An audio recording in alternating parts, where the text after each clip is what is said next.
I can have everyone's attention, we'll go ahead and start the meeting because we want to give the director plenty of time to talk. So.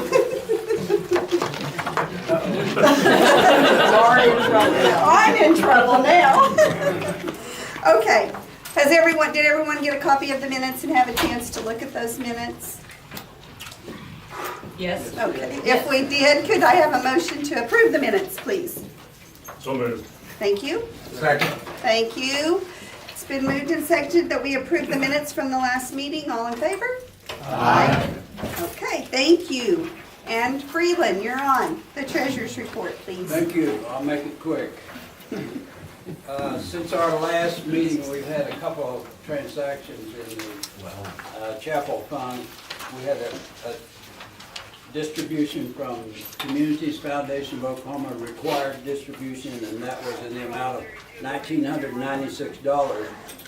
And since last month, we have also had an expenditure for a controller over in the Benson Center.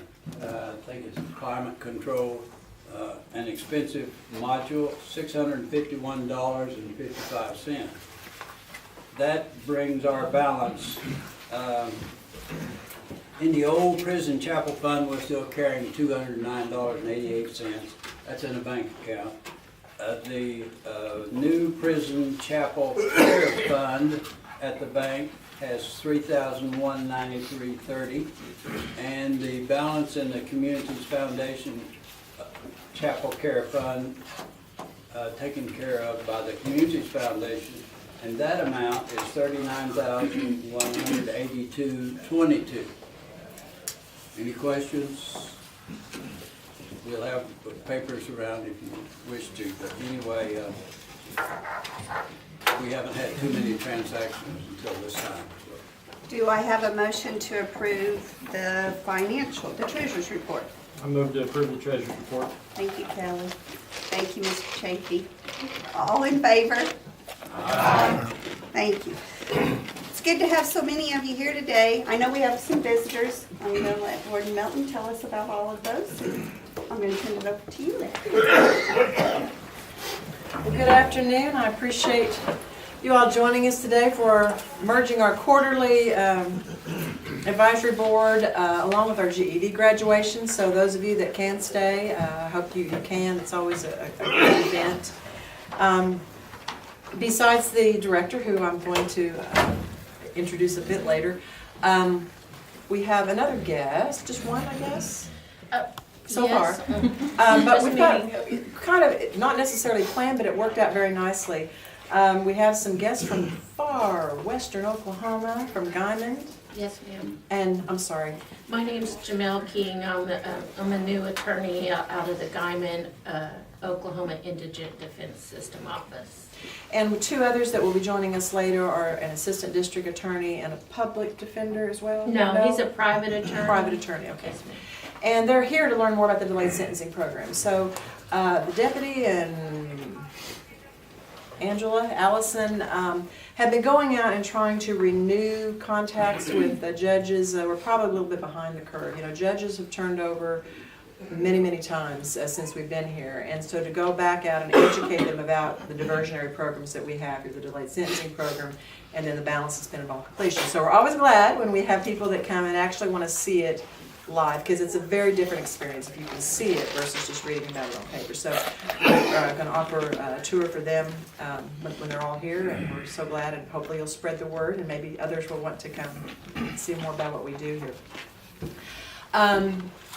Not really a guest, but because he hasn't been around for a while, I'm going to introduce him. It's so good to see Jerry Egner back with us. He's been a part of our citizen group ever since we did the Chapel Coalition, and in his retirement, he's just doing a whole lot of fun things. So we don't get him out here as much as we like, but I'm glad to have him back here today as well. I'm going to go ahead and do a quick update. I'm going to introduce to the council, we have a new staff member here, two new ones. If y'all would stand and introduce yourself. We kind of have been able to get some of our administrative support positions filled thanks to the director, and so they just started within the last few weeks. So some of you know Teresa, but go ahead. Teresa Papp. My husband's the pastor of Bible Baptist Church, also you may know him, and just started orientation. I'm glad to be here. Lori Seeger, Unit 2 Secretary. And I'm very glad to be here. Yes, so we are too glad. We are still making progress on hiring officers, so we still are trying to get up to enough where we can convert back to 8-hour shifts. We're still on 12s, but we're probably within 6 to 7 officers of being able to convert back, and that's a good news, bad news thing. It's good news, budget-wise, but staff won't be bringing in those big overtime checks, so. But they will have time with their families. And most of our officers, after being on 12s for about three years, are ready for some time. So we're real happy about that. If you haven't heard already, a big staff change that's fixing to happen is Chief Loudon, who's been our chief here for 3 years, and been Bill Johnson for almost 20 years this year. Is taking a promotion to deputy warden at James Crabtree. Made a lot of people happy about it. So Just to y'all, remind you how it works. so this is not only his last advisory council, this may be his last day at Bill Johnson, and so yes, Jason Bryant stole him from us. So, but we're happy for Jason. He's going to be a great deputy there, and so. So we'll be looking for a new chief here, so that'll create an opportunity for someone also. So I don't know, Renee, where's Renee? She's out. Renee, anything else for quickly on just facility updates? The GAP program, I normally have her stand up just real quick and do a quick deal on the GAP program is alive and well. Been doing well. We finally completed the big project for Washington Elementary so that they can have the spring, Carnival thing? yes, Yeah. for Okay. outside, for the last day of school. That one took a little bit, but they're amazing at making Oklahoma signs. They spit out about 36 of them in a day. Of course, then they go to Costas for painting. He does an amazing job, but it's alive and well, very much in demand. For those of you that may not, the GAP we make out of our pallets that are basically free. We cut them into different shapes. We do art. They do artwork with some of our vendors who are very artistic, and then we donate those to organizations that can turn around and then auction them off, sell them, and they get to keep the proceeds. So it is a way that the offenders are, providing a service and back to the community. And Renee heads that up. So. In addition to all the other things that she does. Thank you, Renee, for today, by the way. Great lunch, as always. Okay, well, I would like to officially welcome the director and introduce him. I know that you have read lots about him. We are too happy that he has stepped into that position, and we're really happy that he stayed, because when they bring him in interim, we never really know if we're going to scare him off. So he is really leading such great advocacy for our agency and really taking on some hard issues that we as employees appreciate, but it really is going to make a difference in the state of Oklahoma, and leading some of the criminal justice reform, a very big part of the committee that the governor's put together. So he's an Oklahoman, for those of you that don't know, from Blackwell, but I do not have his resume in front of me. It is extensive, all the different things that he's done, but the value to us is it brings such a wealth of experience to our agency that we've never had. It really looks good on paper, so go look at his resume. But anyway, thank you for joining us today. And we wanted this to be casual, so I'm sure he's got some things to share, but please feel free to ask. Thank you, Warden. By the way, those pallets are not free. All the stuff that comes in on the pallets, Well, good point. I want you to know I'm paying attention to that. It says right here on the agenda, greeting from ODOC Director. What? Greeting.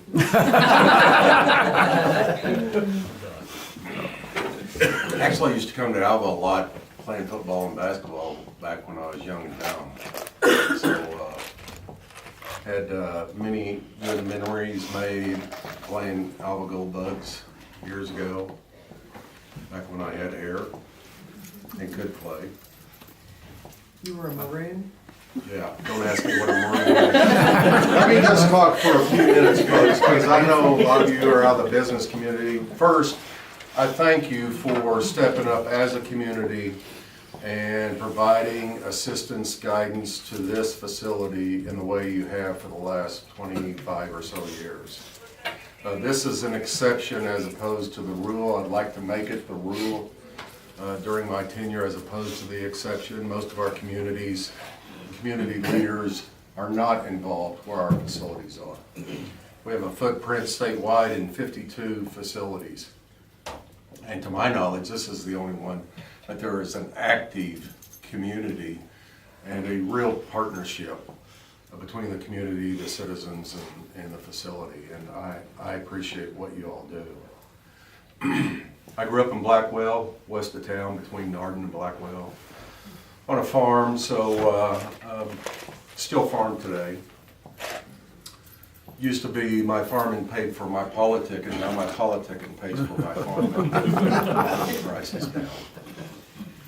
The agency will be 50 years old next year.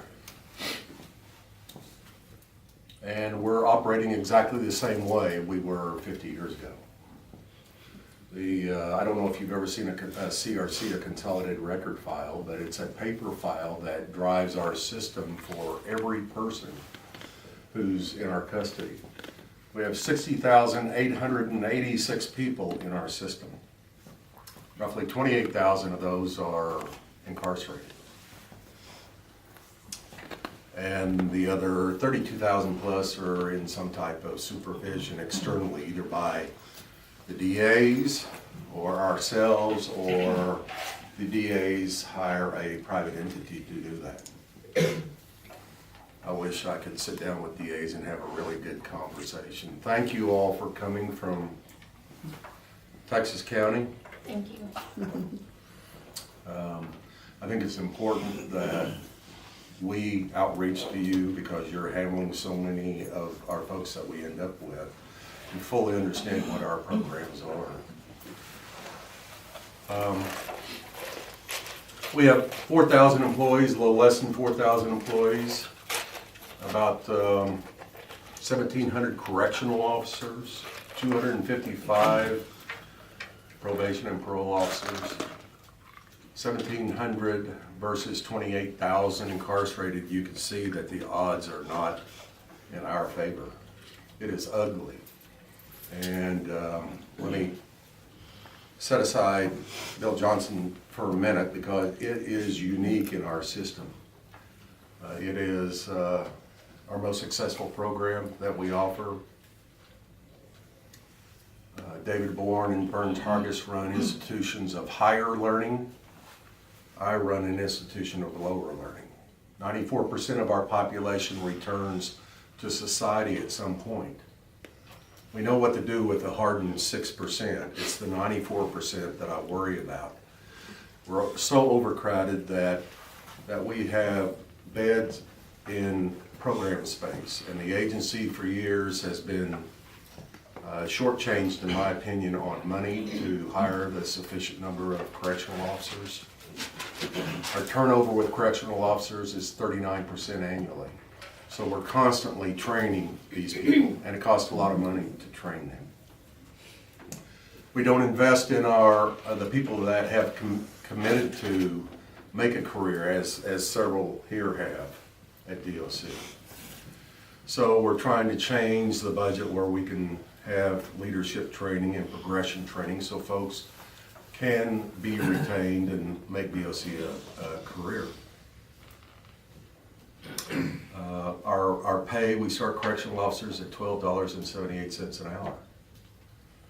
And they could work at Lowe's or Quick Trip or somewhere else, especially in the metro, the larger communities, starting $15 and up.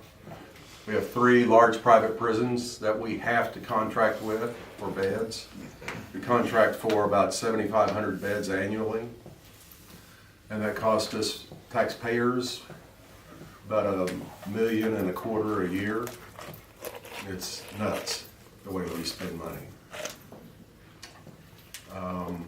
Our halfway houses, we have 11 halfway houses, all contract beds, and they are failing the taxpayer at this point.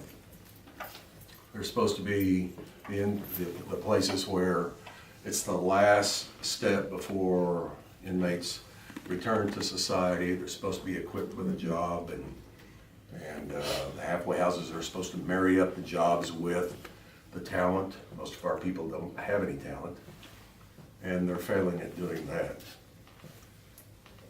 It's a pretty ugly picture I'm painting right now, but I think there's hope on the horizon.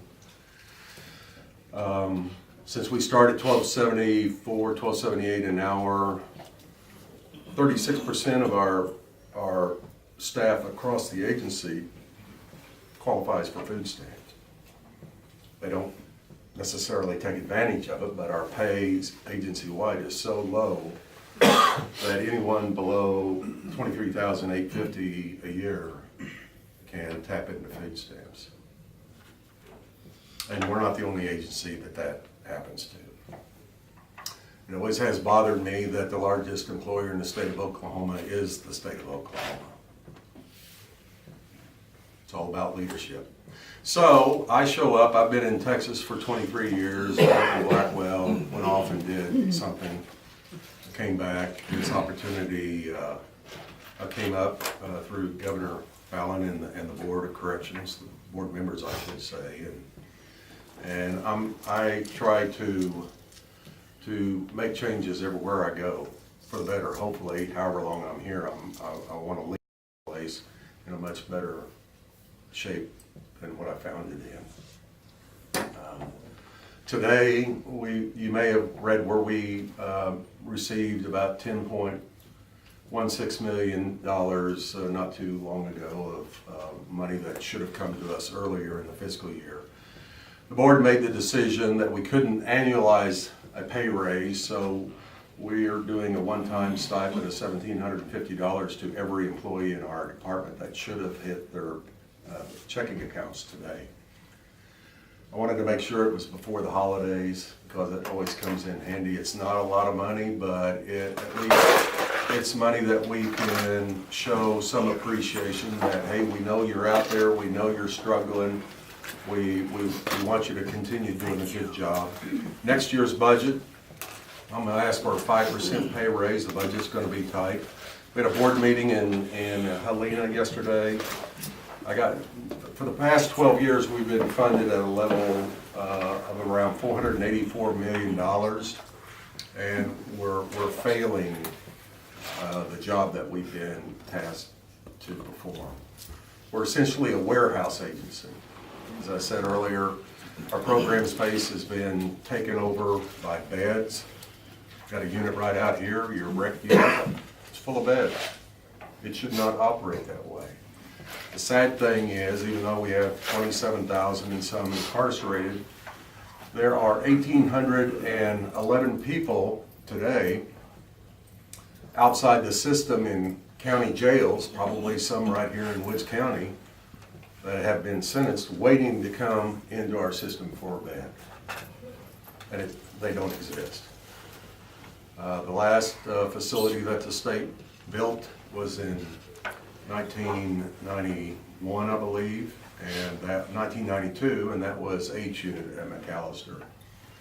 We have a lot of facilities that we're wasting, let me put it this way, we're wasting more of your tax money keeping them open than we are by closing them and moving people to a more efficiently run state-of-the-art facility. We're number one in the incarceration of women, which is horrible. And here's the real scary part.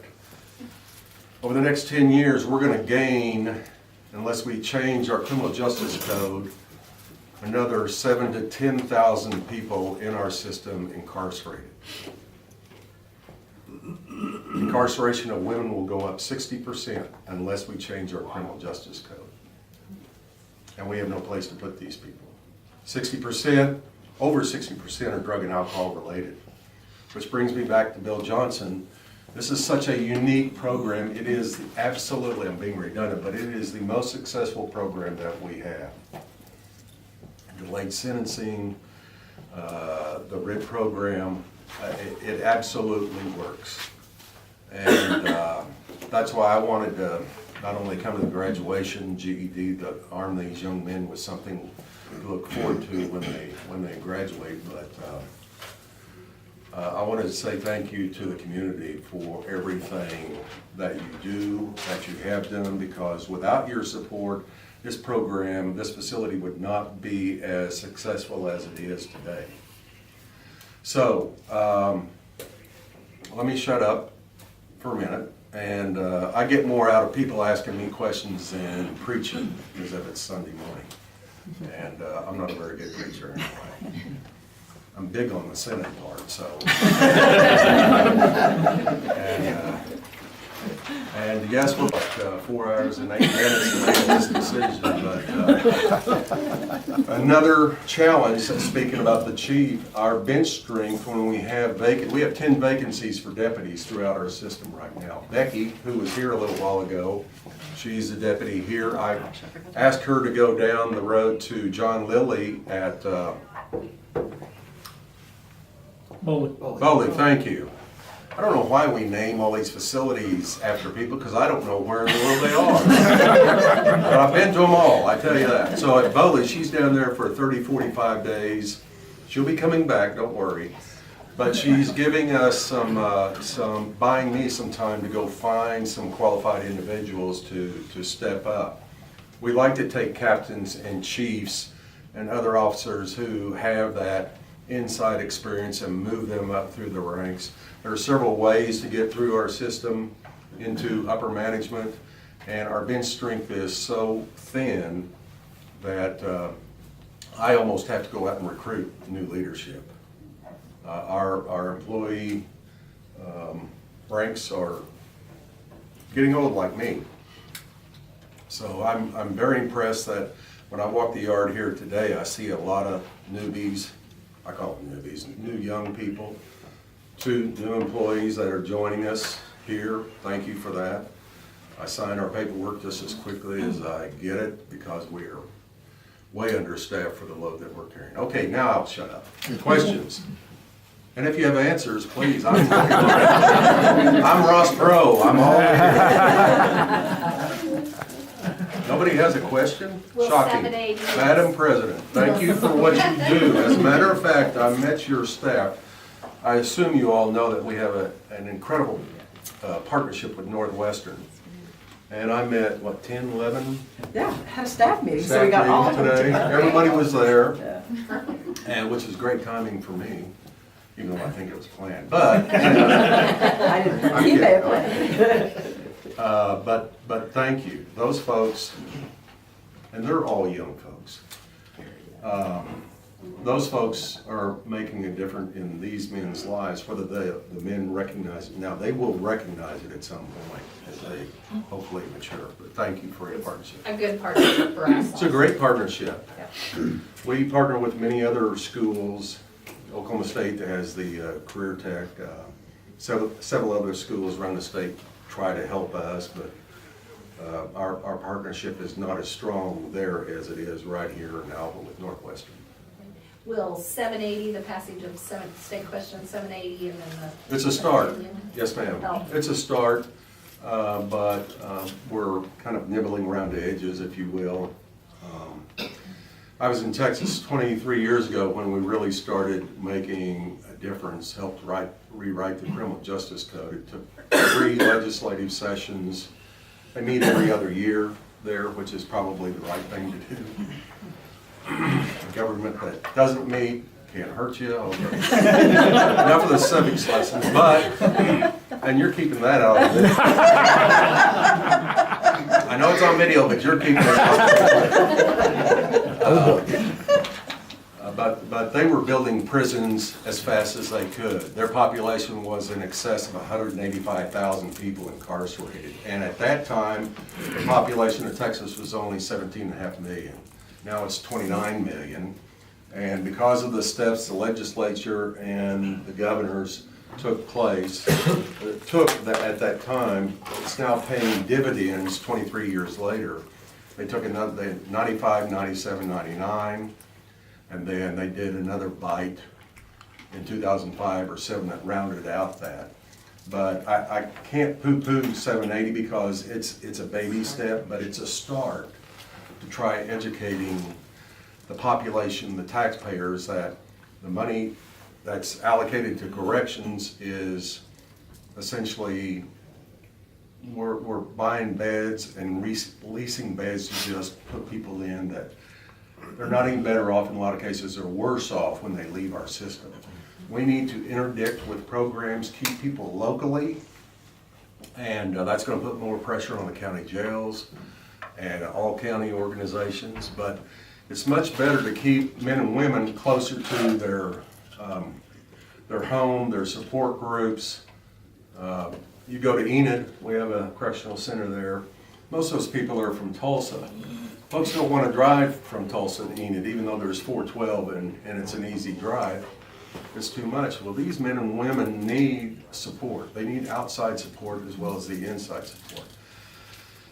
You may have seen that I leased a facility at Sayre, 2,599 beds. For the first time in the agency's history, we've been able to manage our population properly instead of putting the maxes and mediums and minimums all together, which causes problems. That's going to be a medium yard, but it's given us some space to move the population around to have their classification fit the facility that it was designed to be. Most of our facilities were built as, health hospitals, schools, hand-me-downs. That's what we have, and then we're told to go harden them, and you have to do it out of your own budget. We don't need any money for it. It's crazy. That's the most modern facility we have in our system, and we're leasing it. There's one at Watonga that you all know about. I'm trying to figure out a way that I can get that and further reduce our population, take care of the county jail backup. But it's just now, 23 years later in Texas, they've closed 5 major facilities, and they're about to close their 6th major facility because the taxpayers saw how much money was going to brick and mortar, building all these facilities all over the state, and they had to spread them out all over the state to get politically to get the votes. And then just the cost of operating those facilities. So their population now is incarcerated below 135,000. So I applaud the voters. It is a step, but we're not done. And that's what my concern is. Everyone's going to think, well, I voted for that. We're done. Quite the opposite. So what would you like Put that to in see? your newspaper. Okay. What would you like to see legislatively happen next? Well, yesterday, we adopted a budget for $1.6 billion, and everyone's having a cow right now because the budget's, either they can fund us properly, or we're gonna have a real serious problem. And that sounds like an ultimatum, but it's just a matter of time. I am so fortunate that we didn't have a major riot this summer over at Hominy because we lost all capability of providing water. And when you can't feed your population, you can't water them, you don't let them have showers. Even cable TV, people don't understand that that is a tool to manage our population. Ice cream, once in a while we'll be able to get some extra money and get ice cream. I'm in the yard every day just about, and I have to manage that population temperature.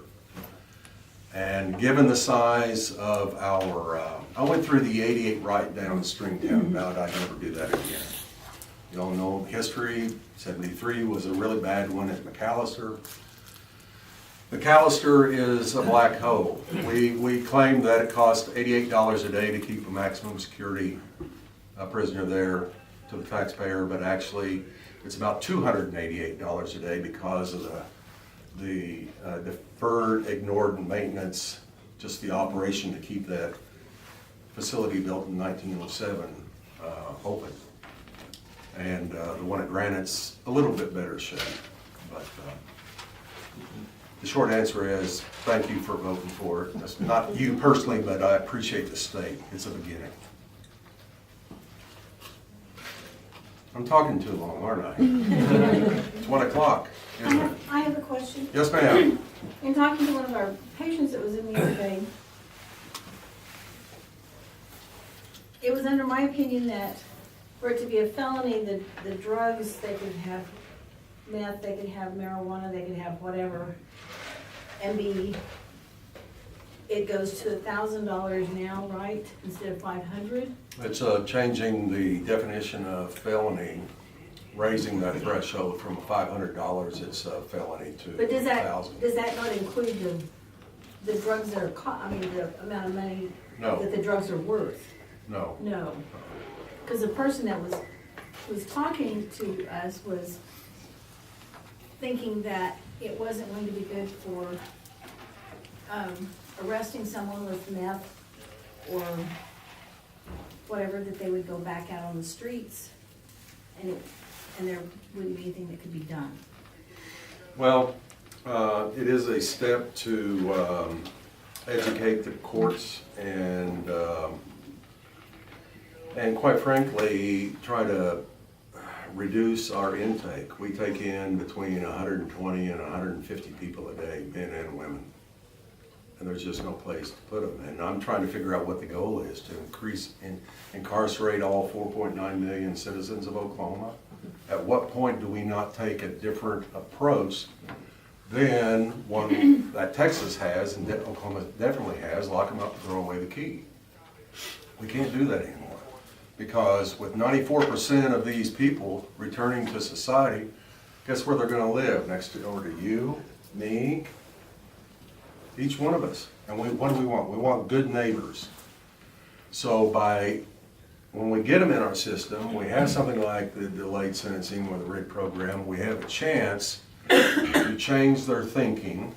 Also, we have a chance at our other facilities to equip them with education, life skills, anger management. I was at a graduation at Holdenville, which is a private prison.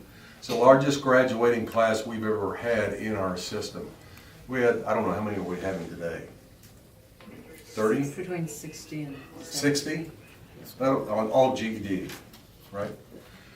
They had 35 GED, they had 40 with, of course you don't have this, but they had 40 with career tech, some skill that they have a certificate now to go out and get a job.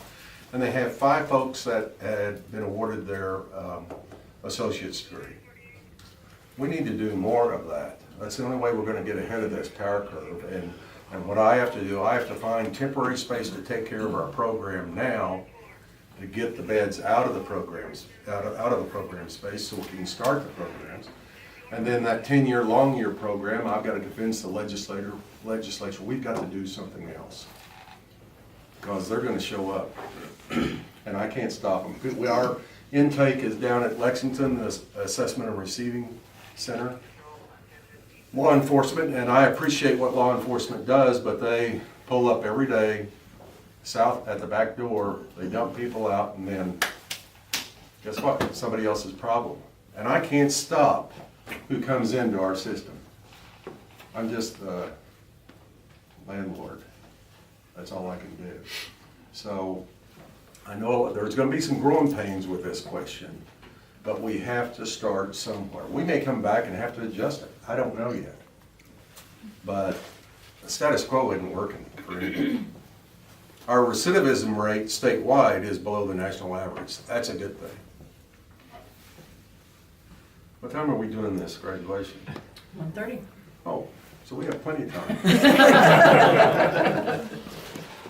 He was getting ready to ask a question back here on what. He can speak for himself. Well, I have the same question though. But No, I was just wondering what it is you would like to see happen next legislatively. What can we be supporting and encouraging our legislators to do that helps the Department of Corrections? Maybe the most immediate need. I know funding is there. But Yeah, well, and just listening to the story, they need to understand the picture. Right now, our legislature does not consider corrections as a core function of government. Yet they pass all these laws, and if you break society's laws, and whatever our statutes are, as Oklahoma legislature deems it, they're tried, they're sentenced, in some cases convicted, then sentenced, and they go to prison. Prison needs to be the last thing we hold out over everybody's bed, not the first thing. So we need to be about the business of educating the DAs, the assistant DAs, and the judges that you think you're sentencing this guy that you've seen 15 times before, he's going to prison, and you're gonna say when you sentence him, he's gonna get treatment in prison? There's no guarantee of that. He'll have to wait his term. And he may be in there for 10 years before he gets into a program because we're overcrowded. That's not the way we should run our operation.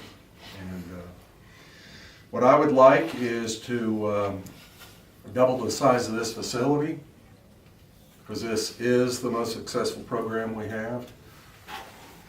I saw that. I just want you to know that look is going in your file. But I need 2 new prisons right now, 2,000 beds each. 1 male, 1 female. And they cost $400 million each. Now really, is this what we ought to be doing, taxpayers?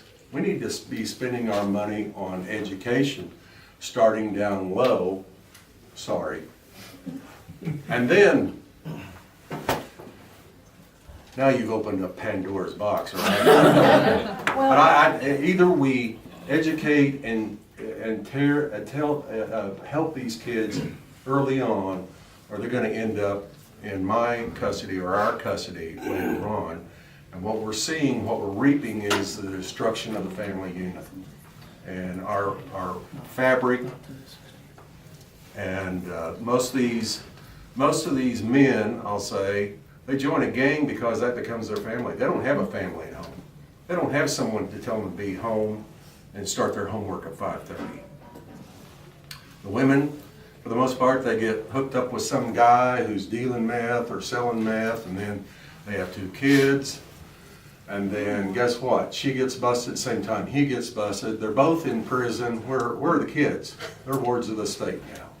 We've got to do something to interdict this cycle.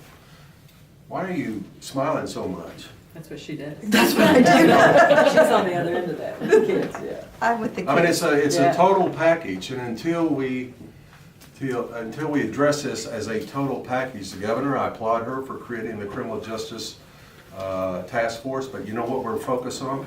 We're focused on the tail end. We're focused on corrections. It's all that you're not doing right.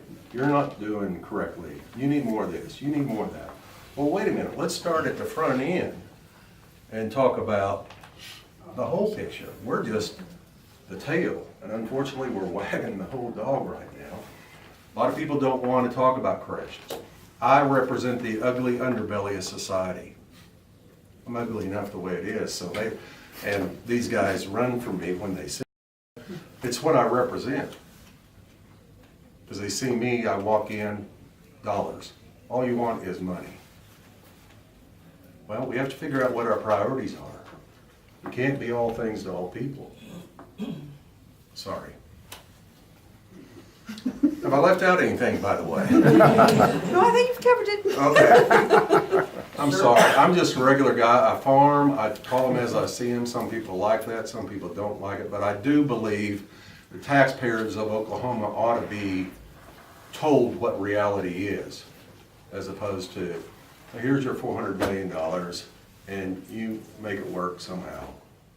Those days are over. So I'd like to see our legislators support our budget request. You know, they're hired to do a job, and a part of that job is tough, very tough. They have to prioritize, just like we all have to prioritize every day. I really have talked too long. Anybody have an uplifting message? Don't say it, Chief. I know you're thinking. By the way, have you ever seen him in a suit? When he came down to interview with me, I didn't recognize him. Then I saw him yesterday. I'm going, I know that guy back there. I didn't recognize him in his uniform. It's amazing how nice he looks in a suit. He suits up well. It's going to be a loss, but we'll find someone, we hope, just as good. Thank you for listening. Thank you for being a great partner, the community being a great partner, and the university. I don't know where we'd go find people if we didn't have access to your school. Well, and as I said, it's mutually beneficial. It gives opportunities for some of our students to have employment opportunities in this community, and that's very positive. I bring my President's Leadership class, and Janice is always willing to visit with them, and we have a training, 15 freshmen who are about the age of a lot of these people who are here. And I always tell them the reason we do that is because my generation has not figured this out. It's up to you all. That's the So- problem. It's a problem they're gonna have to deal with, and as you know, their heads are down and in their tablets and everything else, and they don't talk to one another. It just is, what are they gonna do when they have to talk to somebody? Especially characters like this.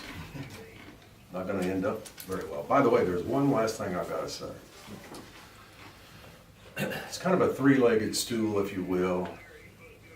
The facility, the vision for the facility, the community, which includes the university.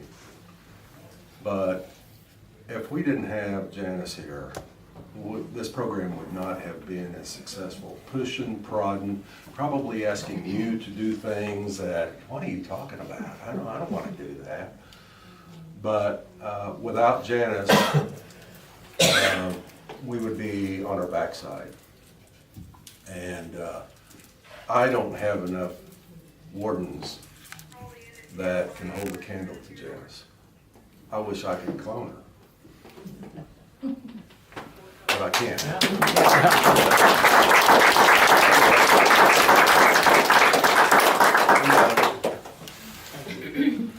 You can get up, I'm not sitting down. One parting comment though on Rick's thing, one of the things that you guys have done and continue to do until we figure out what are some of these initiatives, telling this story is very powerful, because we could only expand this if we could get more judges and DAs to take a chance and say, yeah, I'm gonna give this guy 10 years, but if he'll complete this program, I'll let him go home. That is a huge, huge diversionary thing, but it's hard. Not everybody uses that sentencing option. And that's how we start filtering who needs to be in prison and who doesn't. If they don't take advantage of this, then, ooh, gee, I guess we've got a ticket for a long-term bed. But we can filter out so many people who would take advantage of treatment. So that is still a very important story to tell. It is hard for DAs, it's hard for judges to do some of that sentencing without them hearing from the public that, no, that's really what we want. Because there's so much pressure for them to throw those guys in jail that have got meth. It looks bad, and it is bad, but we've got to be willing to give some of those people a chance to turn it around. And so that's kind of where 780 is allowing, I think, is going to help. We're hoping, I guess. I don't know if we know. But anyway, what you guys do is tell the story that, yeah, there is a place that maybe can make a difference. Give them a shot. Give them 20 years. But then if they complete the program, they get to go home. That's it. You still got a huge lever over them. So there's been so much change in the judges, like we talked about earlier, in all positions, that message isn't out there as much as it used to be. So anyway, till we can figure out something big, that's a good important part.